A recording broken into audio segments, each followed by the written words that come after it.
Hi YouTube, welcome back to the Handy Dan. Make sure you subscribe. Love those subscribers.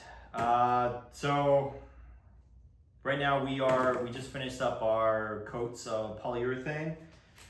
We did a stain, went with the pre-stain conditioner,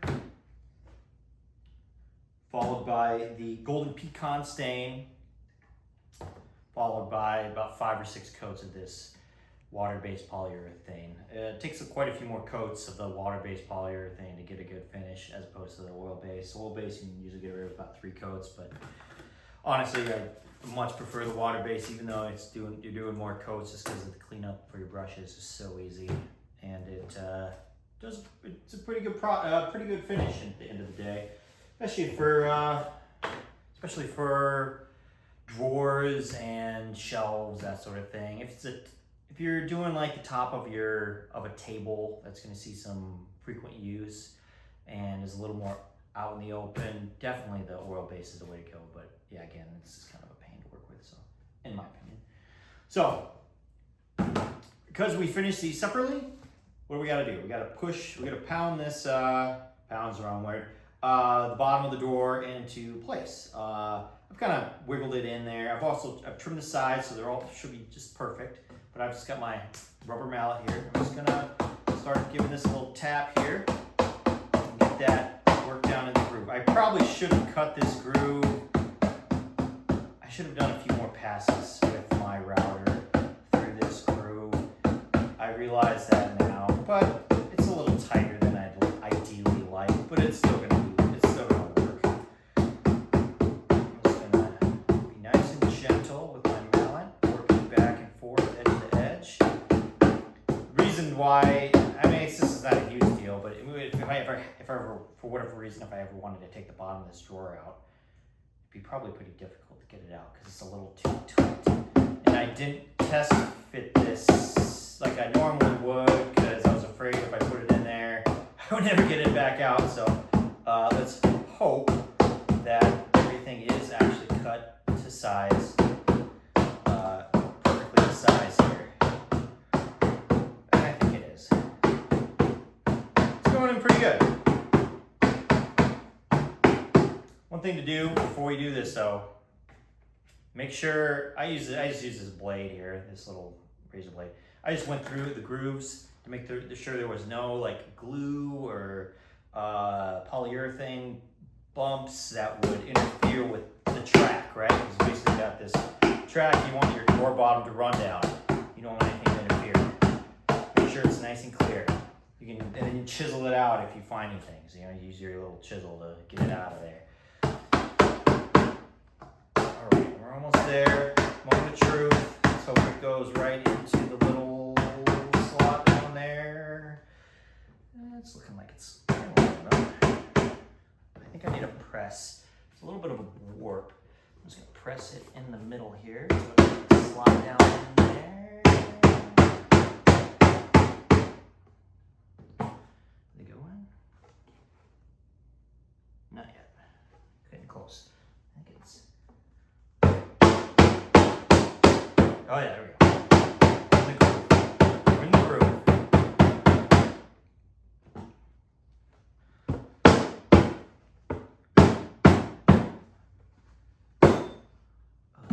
Perfect. Boom. Okay. Honestly, this thing's so tight, I don't really know if I need nails, but I'll put a couple in just for a good measure. I don't know. So, let's take a look. That is your finished drawer right there. Not too hard. The finishing, honestly, is what takes the longest. I just did it over the course of like a week. Every time I was in the garage, put another coat of polyurethane on, let it dry. Good thing about the water-based polyurethane is it dries very quickly. 20 minutes, you're ready for another coat. Honestly, if you have a whole day where you're not doing much, every time, just day drinking, every time you go get a beer, put on another coat. Every time you crack a new can, put on another coat of polyurethane. And by the end of the day, you're gonna be a little tipsy and your drawer's gonna be ready for assembly. Okay, so let us see if I have any nails. That'll work.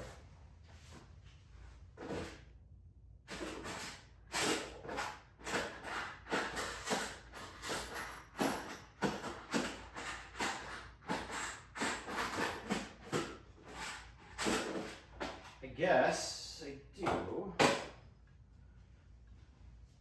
Get these little golden nails. They seem a little long. They do seem a little long. Honestly, I'm not going to use any nails.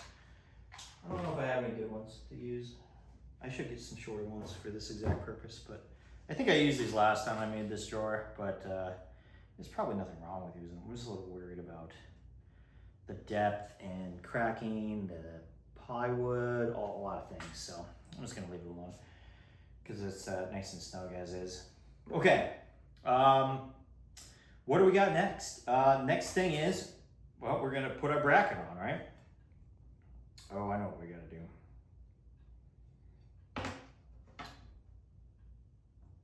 I should have done that earlier. I still can. So we gotta put our drawer slide on, right? Here's a drawer slide. This goes onto our other drawer slide that I've already mounted, right? Like so. We can kind of do a little test right here, just to see how it all looks, or will look. And essentially, do be like that. All right. How much space do I got? It looks pretty good. There's that wobble, right? That we talked about. And my spacers. See how they look here. There's one on that side. And there's one on that side. How's that ride?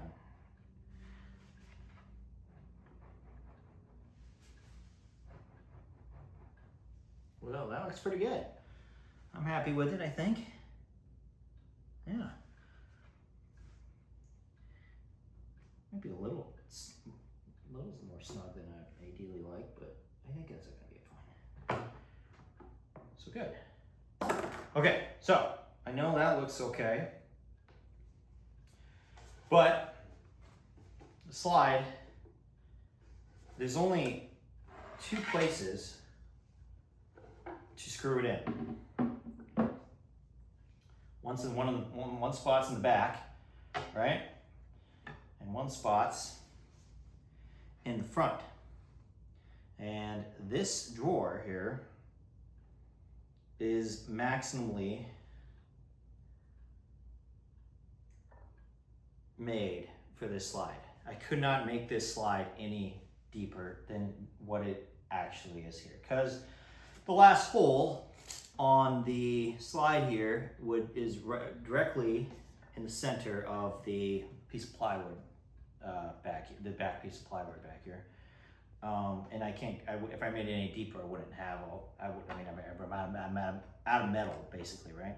So I guess that's why I did. That's why I went with the 16-inch deep drawer. Was for that reason. Okay.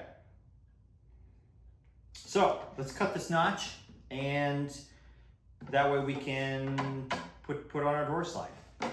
So basically what we have to do is we have to notch out a small area of wood just on the front here. It's going to be covered up by your door front. You're not going to see it.